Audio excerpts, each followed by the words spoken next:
ठीक है, electric cell देखो,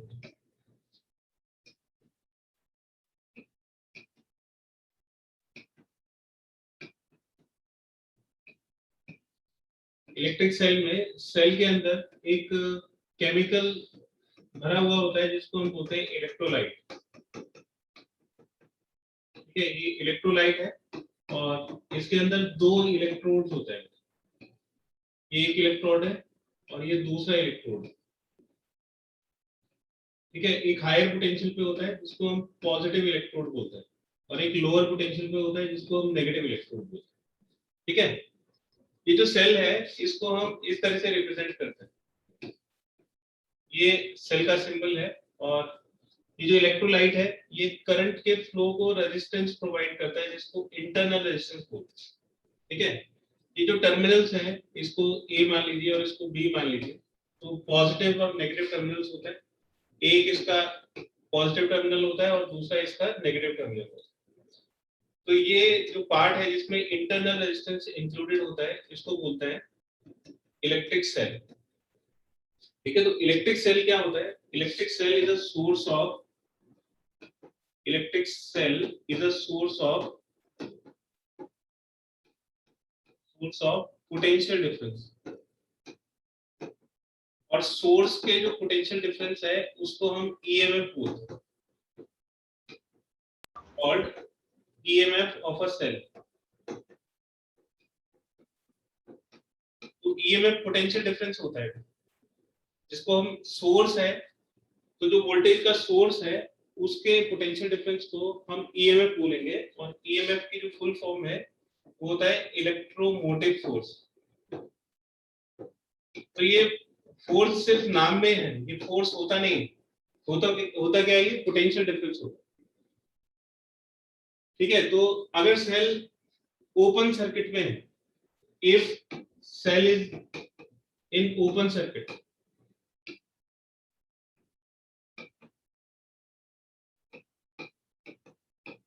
ठीक है, ओपन सर्किट का मतलब है not connected with external resistance, not connected with external resistance. तो अगर ये किसी एक्सटर्नल रेजिस्टेंस से कनेक्टेड नहीं है तो इसका मतलब है कि इसमें कोई करंट फ्लो नहीं करेगा।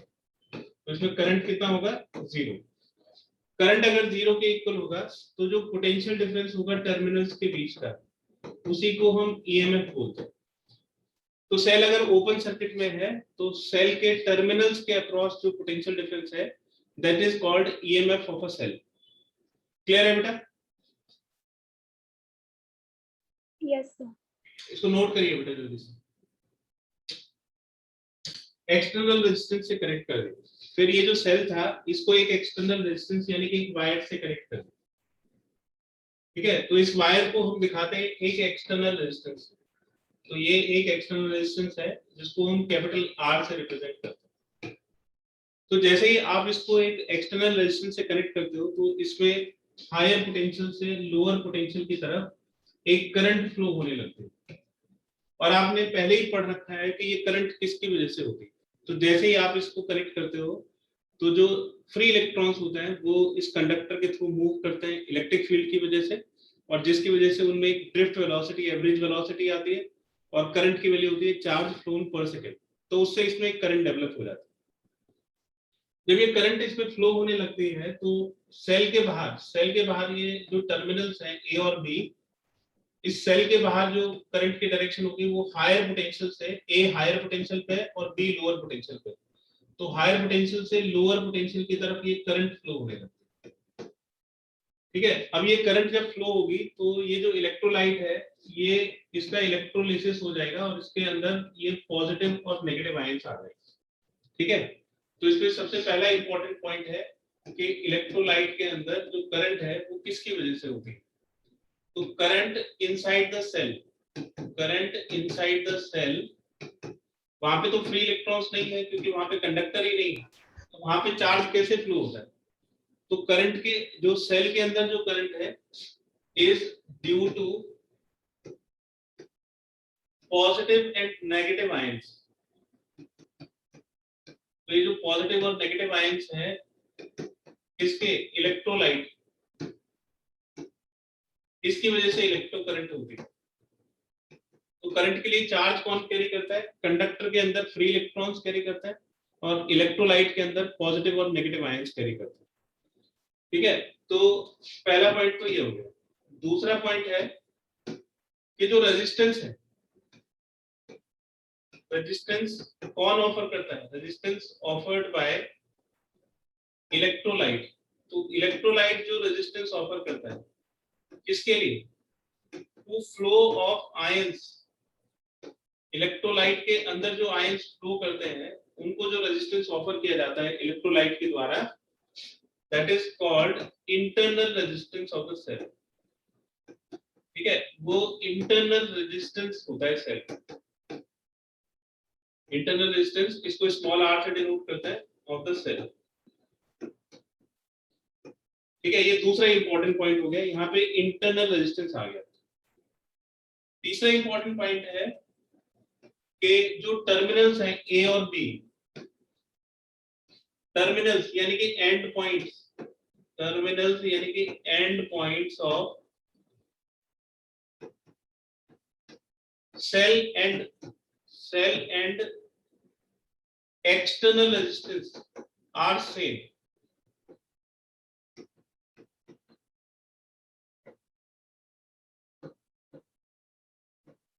ठीक है, तो ये जो टर्मिनल्स हैं ये इसके भी एंड पॉइंट्स हैं रेजिस्टेंस के। देखो रेजिस्टेंस ए से और बी से कनेक्टेड है और जो सेल है उसके भी and points.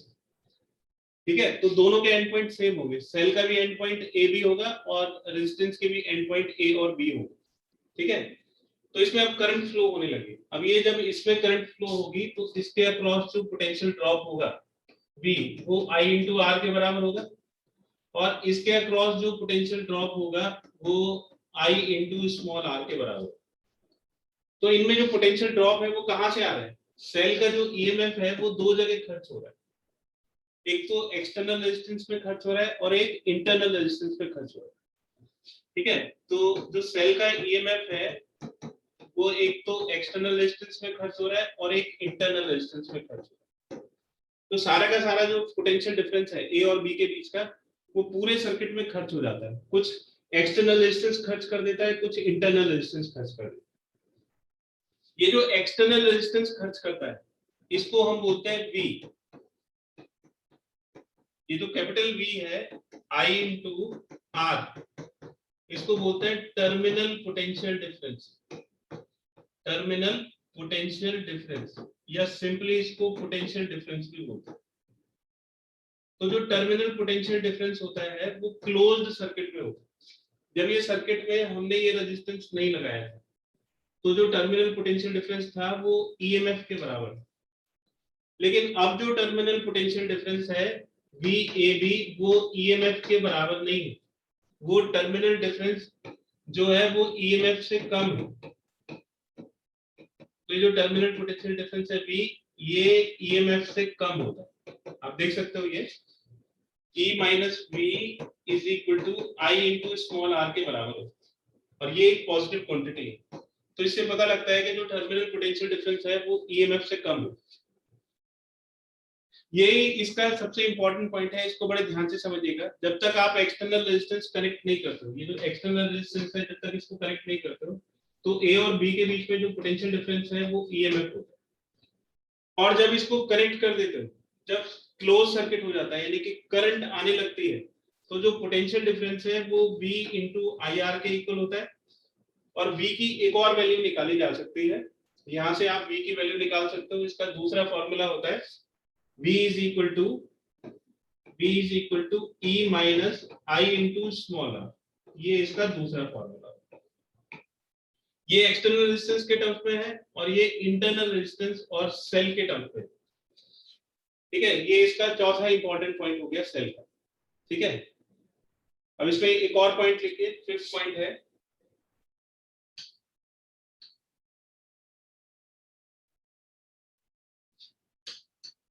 Point number 5। For a given cell, जब आपको एक सेल दिया जाता है, फॉर अ गिवन सेल, एक सेल के लिए ईएमएफ और इंटरनल रेजिस्टेंस कांस्टेंट होता है। तो जब आपको एक सेल दिया जाता है तो सेल में आपको किस किस चीज की वैल्यू मिलती है, एक तो ईएमएफ की वैल्यू मिलती है और एक इंटरनल रेजिस्टेंस की वैल्यू मिलती है ना। फिर आपको एक एक्सटर्नल रेजिस्टेंस दिया जाता है, जैसे ही आप एक्सटर्नल रेजिस्टेंस लगाते हो उसमें करंट आने लगती है, और जब करंट आती है तब पोटेंशियल डिफरेंस आता है। ठीक है, तो इसमें नेक्स्ट पॉइंट है कि जो करंट है, EMF is cause of current. अगर ईएमएफ नहीं होगा तो करंट नहीं होगी। और दूसरा इंपॉर्टेंट पॉइंट है कि potential difference is effect of current, is effect of current.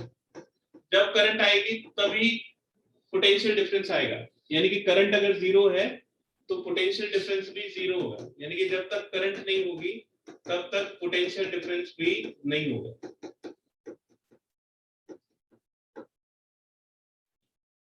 ठीक है, तो क्या सिचुएशन है, ईएमएफ सबसे पहले आया, सेल आया, फिर आपने एक्सटर्नल रेजिस्टेंस कनेक्ट किया, करंट आई, फिर करंट आई तो आपको पोटेंशियल डिफरेंस मिला, यानी कि V is equal to IR। ठीक है, तो इसमें क्या क्या फॉर्मूला यूज होता है, करंट का क्या फॉर्मूला होता है, करंट होता है net EMF divided by external resistance plus internal resistance. आप यहां से आई की वैल्यू निकाल सकते हो, आई कॉमन लो, R प्लस आर हो गया, तो आई हो जाएगा E upon R plus r. ठीक है, और पोटेंशियल डिफरेंस के दो फॉर्मूले होते हैं, एक I इंटू आर होता है और एक E minus I into small r. ठीक है, एक्सटर्नल रेजिस्टेंस यानी कि बाहर वाले रास्ते से देखोगे, इस वाले रास्ते से, तो पोटेंशियल डिफरेंस आएगा I इंटू आर, और अंदर वाले रास्ते से देखोगे सेल के अंदर, तो पोटेंशियल डिफरेंस आएगा E माइनस आई आर, और ये दोनों इक्वल होता है। क्लियर है बेटा? तो ये सारे पॉइंट्स बारी बारी से नोट करिए, और किसी भी पॉइंट में कोई डाउट आए तो पूछिएगा बेटा इसको।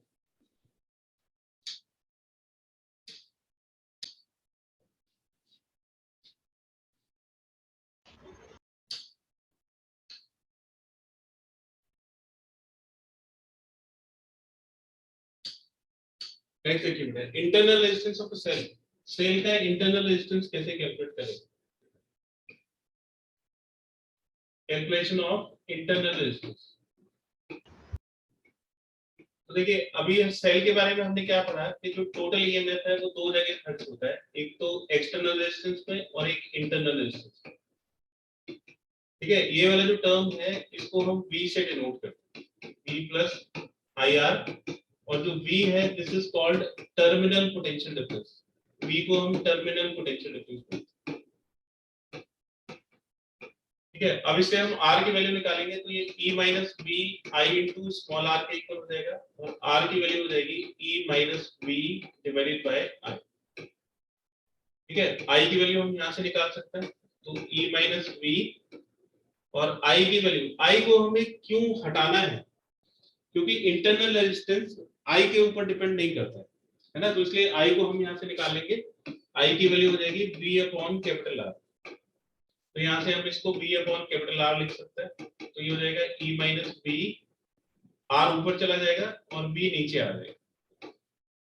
इसको सेपरेट करिए तो E upon V minus V upon V into capital R, तो ये हो जाएगा E upon V minus 1 into capital R। तो ये इंटरनल रेजिस्टेंस और एक्सटर्नल रेजिस्टेंस का रिलेशनशिप होता है। तो अगर आप एक्सटर्नल रेजिस्टेंस आपको दिया हुआ है, पोटेंशियल डिफरेंस दिया हुआ है, ईएमएफ दिया हुआ है, तो स्मॉल r की वैल्यू निकाल सकते हैं। ठीक है, अब देखिए कि ये जो r है ये किन किन चीजों के ऊपर डिपेंड करता है। जो टर्मिनल पोटेंशियल, ये इंटरनल रेजिस्टेंस है, वो किन किन चीजों के ऊपर डिपेंड करता है। Internal resistance depends on, resistance depends on, तो किन किन चीजों के ऊपर ये इंटरनल रेजिस्टेंस डिपेंड करेगा। तो सेल के अंदर जो जो चीजें हैं, सेल के अंदर क्या क्या है, उन सभी चीजों के ऊपर डिपेंड करता है। तो जो इंटरनल रेजिस्टेंस है depends on nature of electrolyte, तो जो इलेक्ट्रोलाइट है उसकी नेचर के ऊपर डिपेंड करता है, यानी कि अलग अलग इलेक्ट्रोलाइट्स के लिए ये रेजिस्टेंस अलग अलग होता है। दूसरा है कि ये नेचर ऑफ इलेक्ट्रोड्स के ऊपर भी डिपेंड करता है, depends on nature of electrodes. तो अलग अलग इलेक्ट्रोड्स के लिए भी रेजिस्टेंस अलग अलग होता है, यानी कि इंटरनल रेजिस्टेंस अलग अलग होता है। तीसरा है कि ये जो इलेक्ट्रोड्स के बीच की डिस्टेंस होती है उनके ऊपर डिपेंड करता है। ये R depends on distance between electrodes.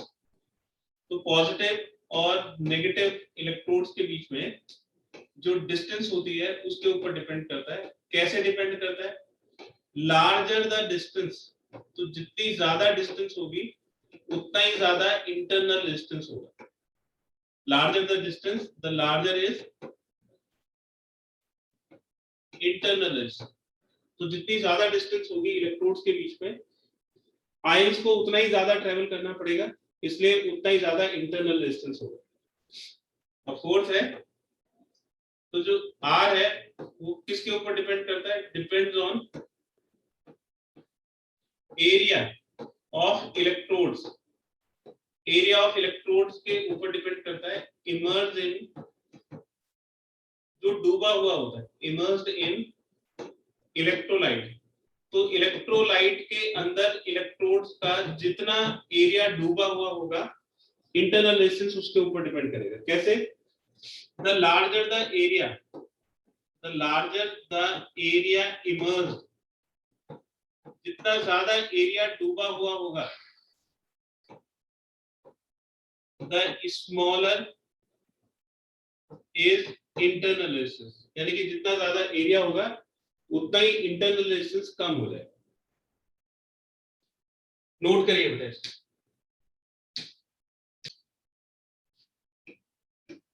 Graph versus V and I, तो टर्मिनल पोटेंशियल डिफरेंस और करंट के बीच का ग्राफ। ये ग्राफ दो तरह से लिखा जाता है। फॉर अ गिवन रजिस्टर, जब आपको एक वायर दिया हुआ होता है उसके लिए ग्राफ, और दूसरा graph for a given cell,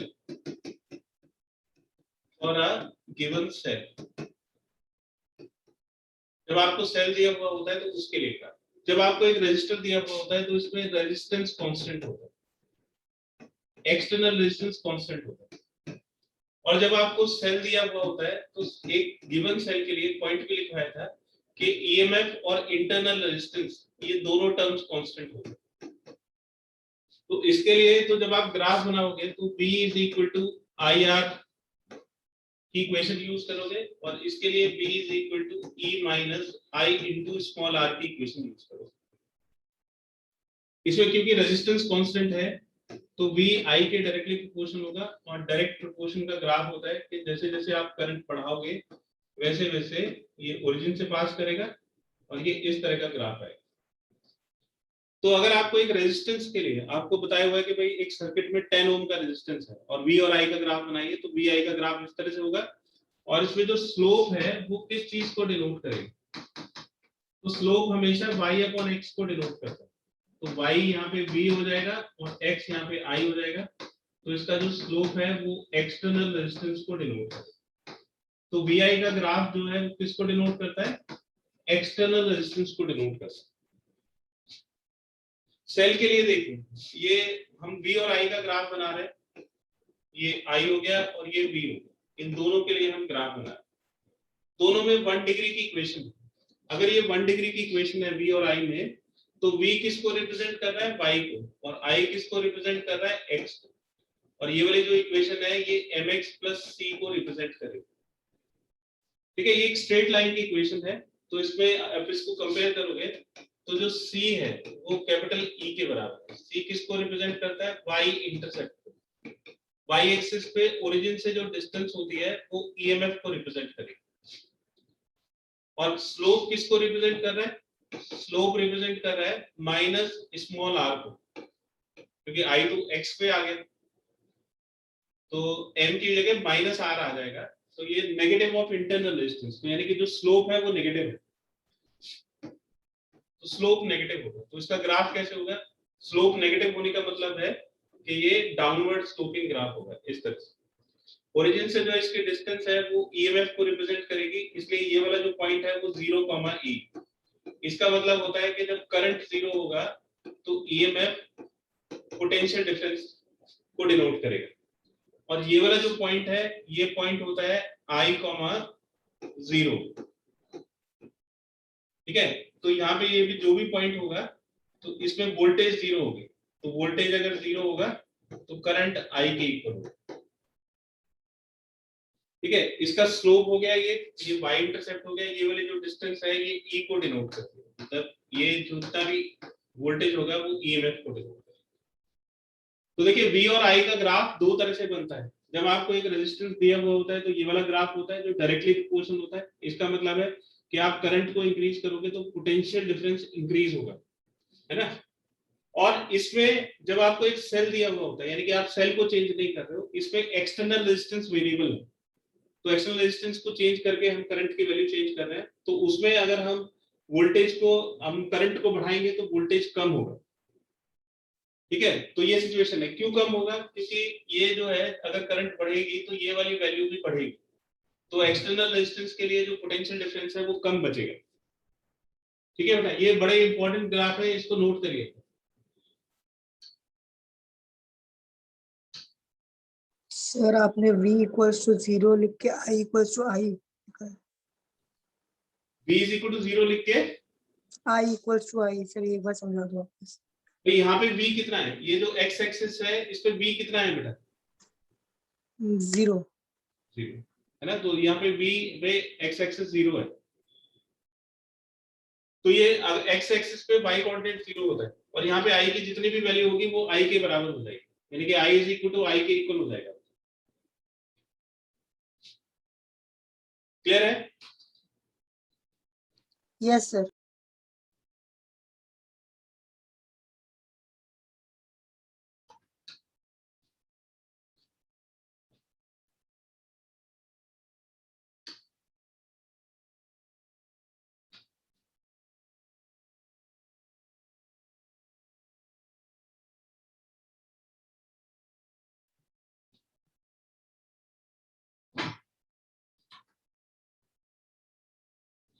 ठीक है बेटा, इसको नोट करिएगा, कोई डाउट आएगा तो पूछिएगा।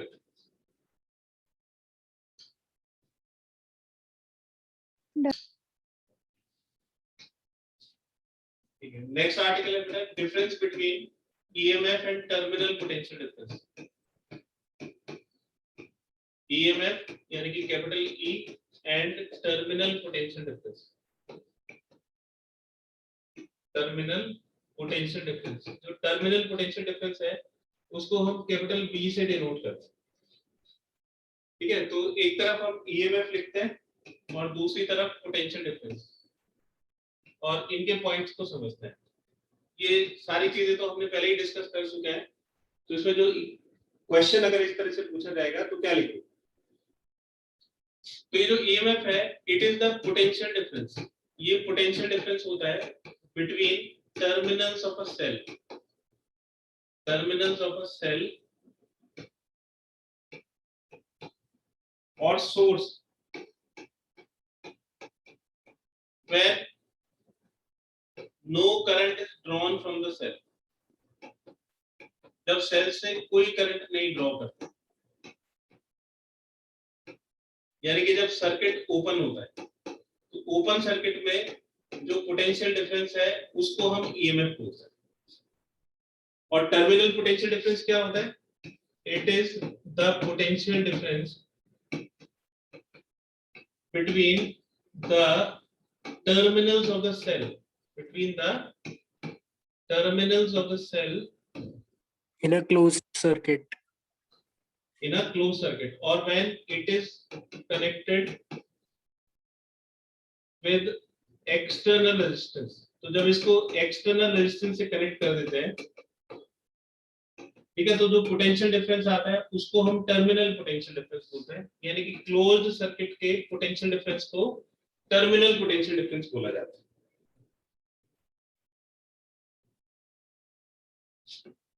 ईएमएफ किसका होता है? EMF is always of a cell और सोर्स।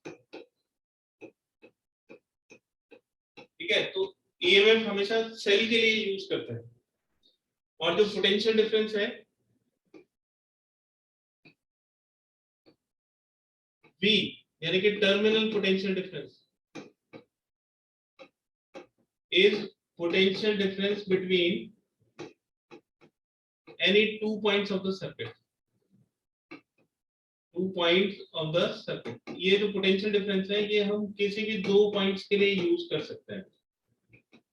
तो जैसे हम सेल के लिए टर्मिनल पोटेंशियल डिफरेंस यूज करते हैं, ऐसे ही किन्हीं 2 पॉइंट्स के लिए भी हम पोटेंशियल डिफरेंस टर्म को यूज कर सकते हैं. लेकिन किन्हीं भी 2 पॉइंट्स के लिए हम ईएमएफ को यूज नहीं कर सकते. ईएमएफ हमेशा सेल के लिए यूज किया जाएगा. EMF does not depend on internal resistance. EMF कभी भी internal resistance के ऊपर डिपेंड नहीं करता.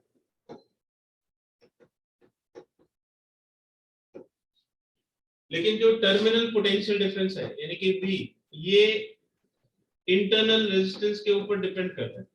Depends on internal resistance.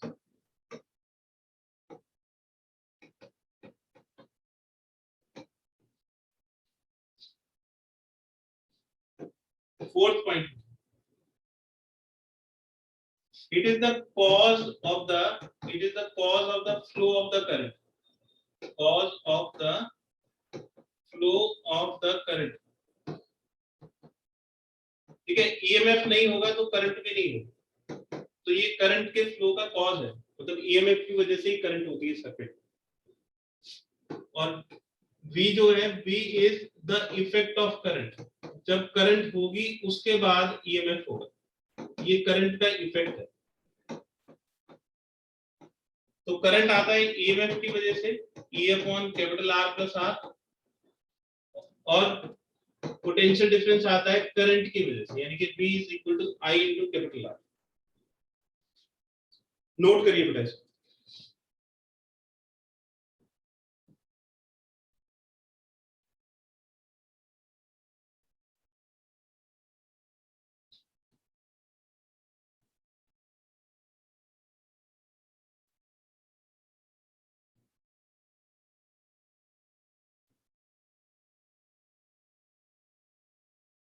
Sir हो गया. नोट कर लिया बेटा सभी ने?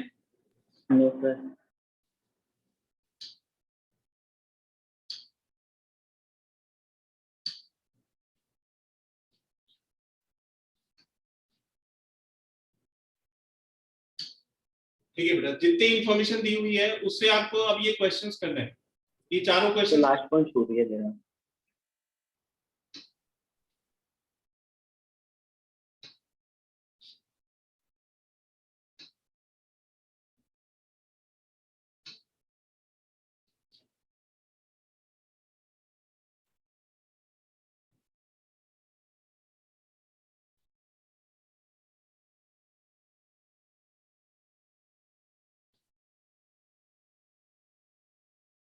हो गया बेटा? हाँ सर. ठीक है, तो जितनी इंफॉर्मेशन दी हुई है उसके ऊपर ये क्वेश्चंस हैं, है ना. ये 4 क्वेश्चंस आपको करने हैं. और अगर कोई क्वेश्चन नहीं होता है तो आप थ्योरी को पढ़िएगा और उसको करने की कोशिश करिएगा. ठीक है, इसके बारे में जितनी भी इंफॉर्मेशन है वो सब मैंने दे दी है. अब ये क्वेश्चंस ट्राई करिए.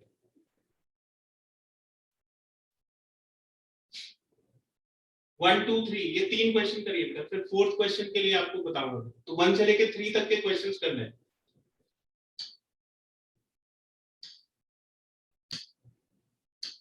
ठीक है बेटा. फर्स्ट क्वेश्चन में आप बताइए कि क्या चीज हम चेंज कर रहे हैं और उससे क्या बदल रहा है, और इस पूरे क्वेश्चन में क्या चीज है जो नहीं बदल रहा. ठीक है, ईएमएफ है, इंटरनल रेजिस्टेंस है, टर्मिनल पोटेंशियल डिफरेंस है, कैपिटल आर है और आई है ना. ये फैक्टर्स हैं एक सेल के लिए. तो आप मुझे फर्स्ट क्वेश्चन के लिए बताइए कि इसमें क्या क्या चीजें ऐसी हैं जो नहीं बदलेंगी. ईएमएफ और ईएमएफ और इंटरनल रेजिस्टेंस. एक सेल दिया हुआ है 12 वोल्ट का, और मैंने आपको एक नोट लिखवाया था कि एक सेल के लिए इंटरनल रेजिस्टेंस और ईएमएफ कांस्टेंट रहता है. तो इस पूरे क्वेश्चन में ई और आर कांस्टेंट रहेंगे. क्या इस क्वेश्चन में कहीं करंट का इन्वॉल्वमेंट है? पोटेंशियल डिफरेंस चेंज कर रहे हैं, पोटेंशियल डिफरेंस बदल रहा है, और रेजिस्टेंस, मतलब इन चारों के बारे में बात हो रही है. सेल है तो उसमें इंटरनल रेजिस्टेंस होगा, पोटेंशियल डिफरेंस और रेजिस्टेंस को हम चेंज कर रहे हैं, मतलब ये वाला फॉर्मूला हमें नहीं चाहिए, करंट नहीं चाहिए। तो इन चारों में कोई फॉर्मूला होता है बेटा? ई, स्मॉल आर, वी और कैपिटल आर, इनमें कोई फॉर्मूला होगा? ये जो चार फैक्टर हैं, क्या इनमें कोई फॉर्मूला है? R is equal to E upon V minus 1 into R. R is equal to E upon V minus 1 into capital R। ठीक है, अब इसके दो केस बनेंगे। फर्स्ट केस में क्या क्या वैल्यूज दी हुई है और सेकंड केस में क्या क्या वैल्यूज दी हुई है, और दोनों को कंपेयर कर रहे हैं। तो फर्स्ट केस में ईएमएफ कितना दिया हुआ है बेटा? फर्स्ट केस में ईएमएफ की वैल्यू दे रखी है 12 वोल्ट। इसको जब 5 ओम के एक्सटर्नल रेजिस्टेंस से कनेक्ट कर दिया जाता है, the potential difference becomes 10 volt, तो V 10 वोल्ट के बराबर हो जाता है। ठीक है, तो ये फॉर्मूला हम इसमें लगा देंगे, तो स्मॉल r की वैल्यू आ जाएगी E upon V यानी कि 12 upon 10 minus 1 into capital R, ये 5 के इक्वल हो गया। तो 12 upon 10 1.2 0.2 आ जाएगा, 1.2 minus 1 into 5, तो कितना हो गया? इंटरनल रेजिस्टेंस हो गया 1 ओम, तो 1 ओम के बराबर इंटरनल रेजिस्टेंस होगा। अब दूसरा केस देखिए, दूसरे केस में ईएमएफ 12 वोल्ट है और अब हमको इंटरनल रेजिस्टेंस भी मिल गया है। सेल के लिए इंटरनल रेजिस्टेंस नहीं बदलेगा, अगर आपको एक सेल दिया हुआ है तो internal resistance as it is रहेगा। ठीक है, तो अब हम दोबारा से ये फॉर्मूला लगाएंगे, तो कहता है कि a resistance of 2 ohm is connected in series with 5 ohm resistance। तो अगर 5 ओम के रेजिस्टेंस के साथ 2 ओम का रेजिस्टेंस ऐड कर दिया जाता है, तो ये कितना हो जाएगा? 7 ओम। तो दूसरे केस में जो एक्सटर्नल रेजिस्टेंस है वो 7 ओम हो गया, क्योंकि सीरीज में RS होता है R1 plus R2 के इक्वल। ठीक है, तो उसने पूछा है कि टर्मिनल पोटेंशियल डिफरेंस कितना हो जाएगा, तो V की वैल्यू पूछे। तो फॉर्मूला लगा दीजिए फिर से, R is equal to E upon V minus 1 into capital R। ठीक है, R की वैल्यू डालिए, 1 आ गया, E 12 हो गया अपॉन V minus 1 और कैपिटल R की वैल्यू 7 हो। ठीक है, तो उससे हम V की वैल्यू निकाल सकते हैं, ये 1/7 हो जाएगा, ये -1 इधर आके +1 हो जाएगा और ये 12 upon V के बराबर है, यानी कि 8 upon 7 हो गया 12 upon V। तो V की वैल्यू क्या हो जाएगी? 12 into 7 divided by 8, ये 1.5 हो जाएगा। 8 से 12 को डिवाइड करोगे 1.5 into 7 10.5 वोल्ट के इक्वल हो जाएगा। ठीक है बेटा, नोट करिए इसको। क्वेश्चन नंबर 2 में क्या क्या चीजें कांस्टेंट रहेंगी? सेल के लिए ये जो टर्म्स हैं ई आर, वी, आई और कैपिटल आर। इस क्वेश्चन में, क्वेश्चन नंबर 2 में क्या क्या चीजें हैं जो नहीं बदलेंगी और क्या क्या चीजें हैं जो बदल रही और किससे हमें मतलब नहीं है, बताइए बेटा।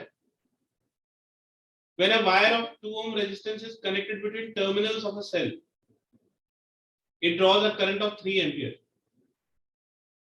तो पहला क्वेश्चन मेरा ये है कि ये जो 5 फैक्टर्स मैंने लिखे हैं, इन पांचों फैक्टर्स में से कौन सी चीजें कांस्टेंट रहेंगी, यानी कि कौन सी चीजें नहीं बदलेंगी?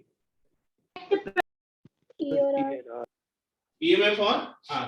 तो गिवन सेल है तो ये दोनों चीजें कांस्टेंट रहेंगी। ठीक है, अब बताइए कि कौन से फैक्टर से हमको मतलब नहीं है, कौन सा टर्म है जिसका इसमें जिक्र ही नहीं हो रहा है?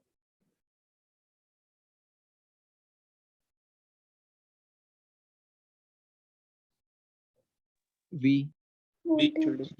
तो वी हमें नहीं चाहिए इस क्वेश्चन के। तो अब बताइए इन चारों में कोई फॉर्मूला आता है आपको?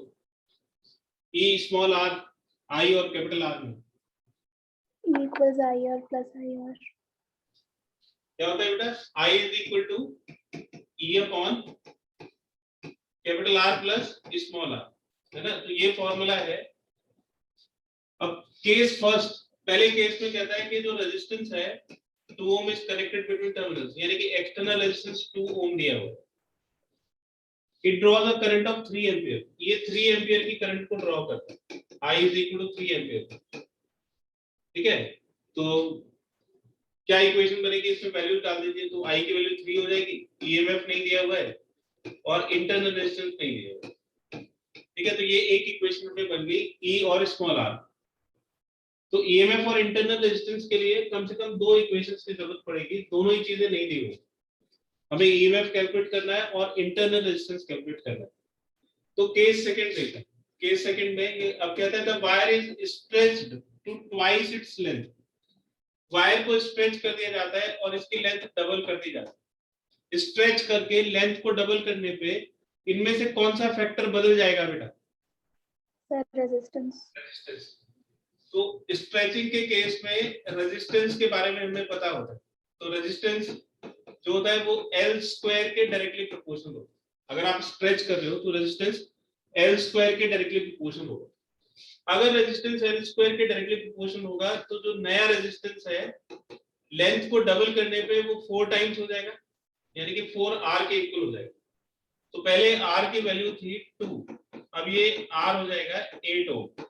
तो जो रेजिस्टेंस 2 ओम था स्ट्रेच करने पे वो रेजिस्टेंस 8 ओम होगा, ठीक है। और उससे जब रेजिस्टेंस बढ़ जाएगा तो करंट कम हो जाएगी, तो जो करंट है उसकी वैल्यू 1 एम्पियर होगी। तो रेजिस्टेंस का इफेक्ट ये आया कि करंट कम होगा।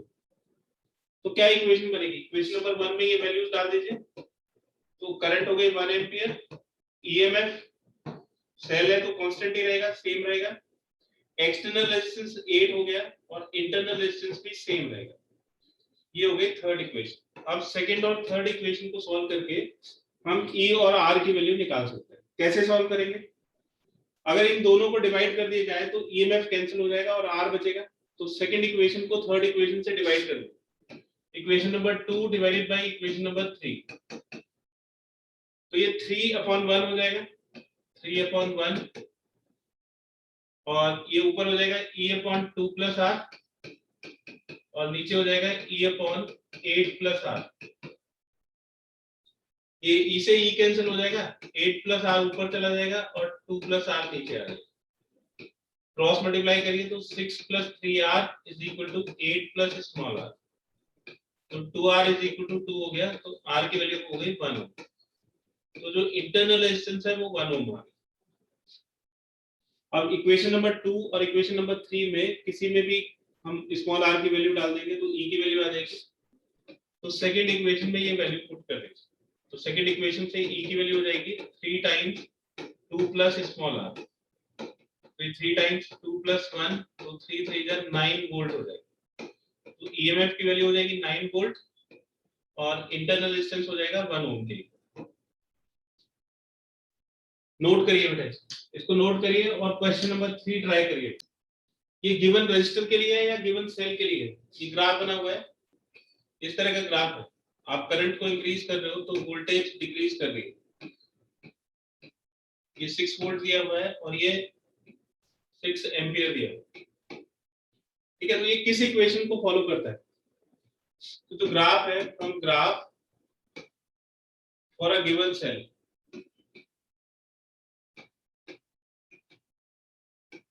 ठीक है। तो ये रेजिस्टेंस के लिए नहीं है, गिवन सेल के लिए। तो सेल के लिए जो रिलेशन होता है वो V = E - IR का होता है।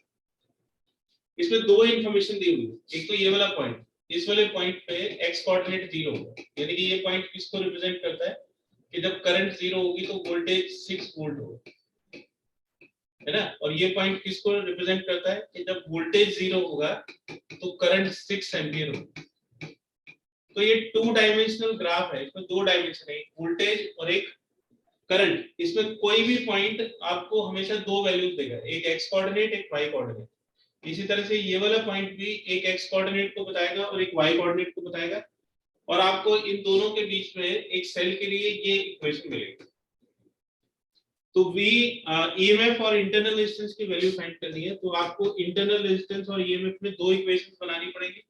ये पॉइंट पुट कर दीजिए, एक इक्वेशन बन जाएगी, ये पॉइंट पुट कर दीजिए, दूसरी इक्वेशन बन जाएगी, और दोनों को सॉल्व करके हमें ईएमएफ और इंटरनल रेजिस्टेंस की वैल्यू मिल जाएगी, ठीक है। तो केस फर्स्ट इसमें पुट करिए कि करंट की वैल्यू 0 है तो वोल्टेज 6 वोल्ट के बराबर। तो फर्स्ट इक्वेशन चेंज हो जाएगी, 6 = EMF माइनस करंट इज 0, तो 6 = E - 0, तो E की वैल्यू हो जाएगी 6 वोल्ट, ठीक है। तो जो ईएमएफ है वो 6 वोल्ट के इक्वल है। सेकंड केस देखिए, सेकंड केस में ये वोल्टेज 0 दिया हुआ है, 0 वोल्ट, और करंट की वैल्यू 6 एम्पियर दी हुई है।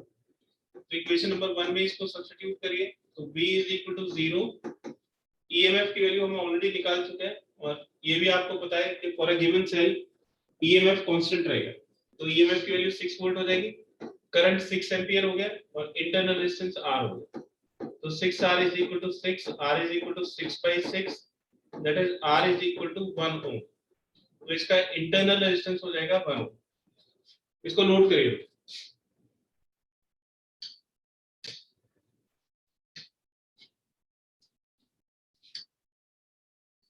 नेक्स्ट टॉपिक है बेटा charging of a cell.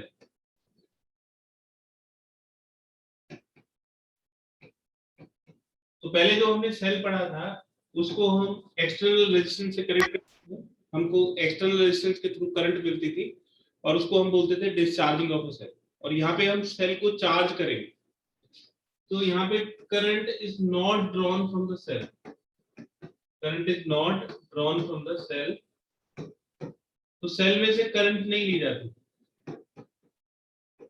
But current is given to the cell, तो इसमें करंट दी जाती है सेल को by another cell of larger EMF, cell of larger EMF, ठीक है। तो एक बड़े EMF का सेल होता है, उससे करंट ली जाती है और इस सेल को करंट दी जाती है। जैसे सपोज करिए कि एक सेल है E1R1, है ना, ये बड़ा सेल है और इसको एक दूसरे सेल से कनेक्ट कर दिया जाए, पॉजिटिव टर्मिनल को पॉजिटिव टर्मिनल से कनेक्ट कर दिया जाए, ये E2 है और ये R2। तो जो सेल नंबर 1 है, cell E1, R1 is being discharge, इसको डिस्चार्ज किया जा रहा है, मतलब इससे करंट ली जा रही है, ठीक है। और जो दूसरा सेल है E2, R2 is being charge, इसको करंट दी जा रही है।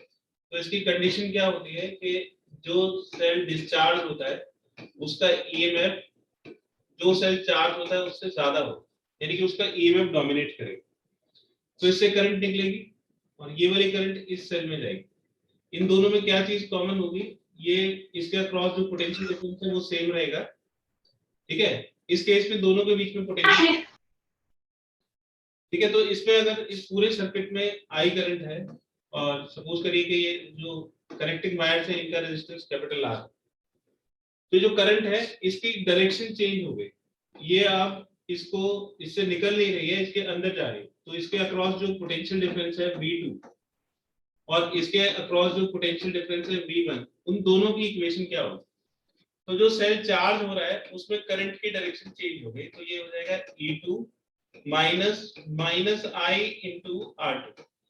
तो जो फॉर्मूला होता है V is equal to E minus IR, इसमें करंट की डायरेक्शन रिवर्स होने की वजह से ये माइनस I के इक्वल हो जाएगा और इसकी वैल्यू हो जाएगी E2 plus I into R2, ठीक है। तो जो सेल चार्ज होगा उसमें ये रिलेशन होता है और उसमें जो पोटेंशियल डिफरेंस है वो EMF से ज्यादा होगा, ठीक है। और इसका ग्राफ कैसे होगा, इसमें अगर आप करंट को इंक्रीज करोगे तो वोल्टेज इंक्रीज होगी, तो करंट को इंक्रीज करने से वोल्टेज इंक्रीज होगी,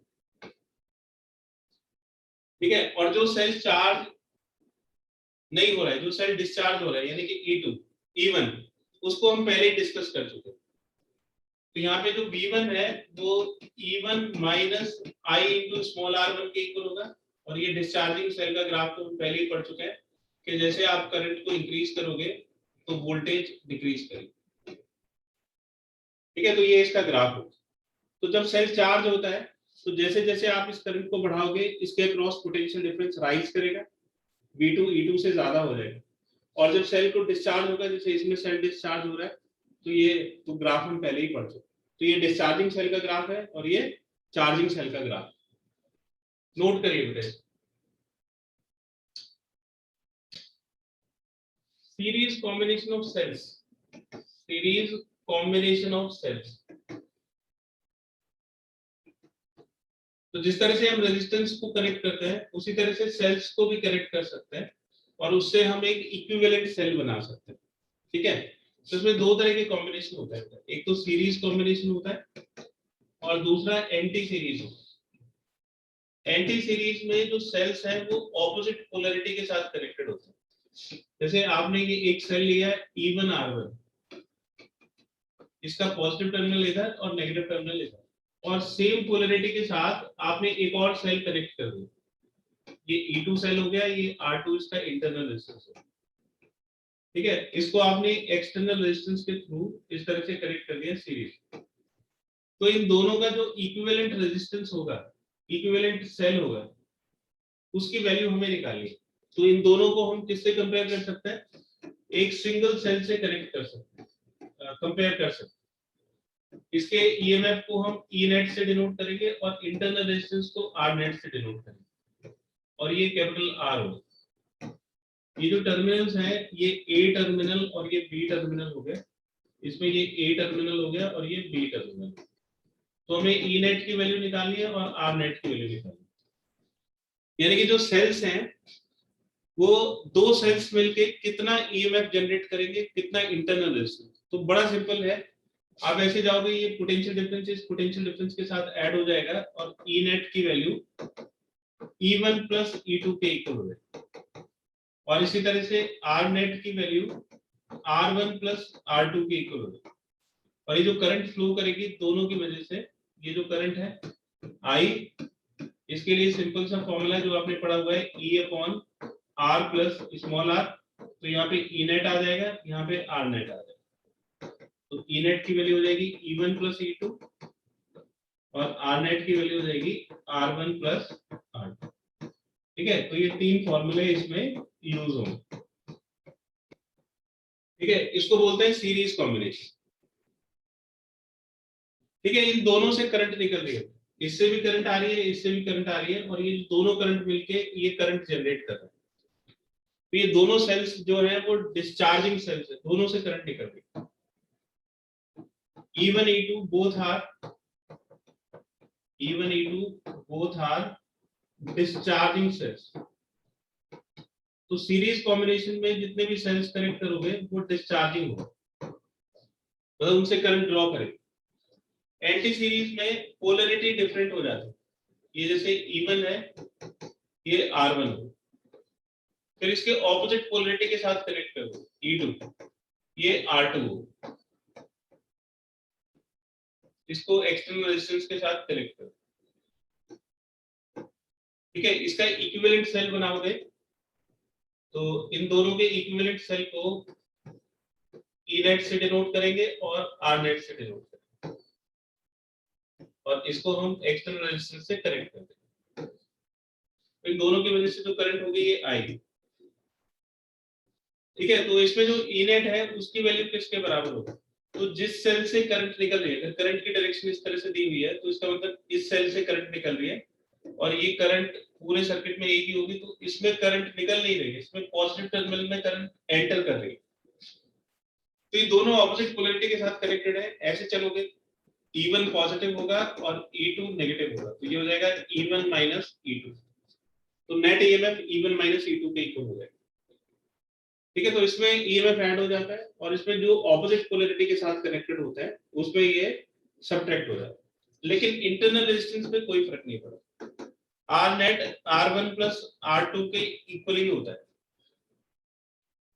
करंट की वैल्यू आप निकालोगे तो ये हो जाएगा E net upon external resistance plus net internal resistance. तो इसकी वैल्यू हो जाएगी E1 minus E2 divided by R, और R नेट की वैल्यू R1 प्लस R2 की। ठीक है, इसमें एक चीज का ध्यान रखिएगा कि एक से करंट निकलती है, इससे करंट निकलेगी और इसमें करंट एंटर करेगी। E1 is discharging, E1 discharging cell है, डिस्चार्ज हो रहा है, और जो E2 है वो चार्ज हो रहा है, E2 इज चार्जिंग। ठीक है, तो इसमें दोनों सेल से करंट नहीं निकल रही, इसमें एक करंट से सेल निकलती है और दूसरे करंट में, दूसरे सेल में करंट एंटर करती है। इसके अक्रॉस जो पोटेंशियल डिफरेंस है V1, उसमें फॉर्मूला लगेगा V1 is equal to E1 minus I into small r। और क्योंकि ये चार्ज हो रहा है तो इसमें फॉर्मूला लगेगा V2 is equal to E2 plus I into small r। ठीक है, इसको नोट करिए बेटा, किसी को कोई डाउट है तो पूछेगा। ठीक है बेटा, फोर्थ क्वेश्चन में बताइए कि जो दोनों सेल्स हैं E1 और E2 ये किस तरह से कनेक्टेड है बेटा? Anti series. Anti-series. Anti series. E1 and E2 are in anti series. तो एंटी सीरीज में है तो नेट ईएमएफ कितना हो जाएगा? तो E नेट कितना हो जाएगी? बड़े वाले सेल में से छोटे वाले सेल का पोटेंशियल डिफरेंस माइनस कर देंगे, तो 20 - 10 कितना हो जाएगा? 10 वोल्ट। तो नेट ईएमएफ 10 वोल्ट हो गया। और नेट इंटरनल रेजिस्टेंस कितना हो जाएगा बेटा? R net 3 ohms. R net is equal to R1 plus R2, ये 2 plus 1 3 ओम के इक्वल हो जाएगा। तो इस पूरे सर्किट में करंट कितनी होगी? करंट हो जाएगी E net upon capital R plus small r net। ठीक है, तो E net तो हो गया कितना? 10 वोल्ट, एक्सटर्नल रेजिस्टेंस 2 ओम दिया हुआ और इंटरनल रेजिस्टेंस 3, तो 10/5 2 एम्पियर, यानी कि इस पूरे सर्किट में 2 एम्पियर की करंट होगी। तो पोटेंशियल डिफरेंस अक्रॉस E1 पूछा है, तो E1 के अक्रॉस कितना पोटेंशियल डिफरेंस होगा? तो V1 की वैल्यू हो जाएगी E1 minus I into small r1। तो V2 का फॉर्मूला बताइए। अगर V1 की value E1 minus I into small r1 होगी तो V2 कितना होगा? E1 plus IR2। तो इसके पॉजिटिव टर्मिनल में करंट एंटर कर रही है, तो ये जो E2 वाला है ये चार्ज हो रहा है, तो ये E2 plus I into small r2 के इक्वल होगा। वैल्यूज पुट कर दीजिए, तो E1 कितना हो गया? 20, करंट की वैल्यू हो गई 2 एम्पियर और R1 हो गया 2, तो 20 - 4 16 वोल्ट हो गया। और V2 हो जाएगा E2 10, करंट की वैल्यू 2 एम्पियर और रेजिस्टेंस 1, तो ये 12 वोल्ट होगा। ठीक है, तो V1 की वैल्यू 16 वोल्ट हो जाएगी और V2 की वैल्यू 12 वोल्ट हो जाएगी। क्लियर है बेटा? Yes sir. Yes, sir. ठीक है बेटा, इसको नोट करिए और इसके बाद मैं आपको कुछ क्वेश्चंस भेजूंगा। ठीक है, वो सारे न्यूमेरिकल्स होंगे, तो आपको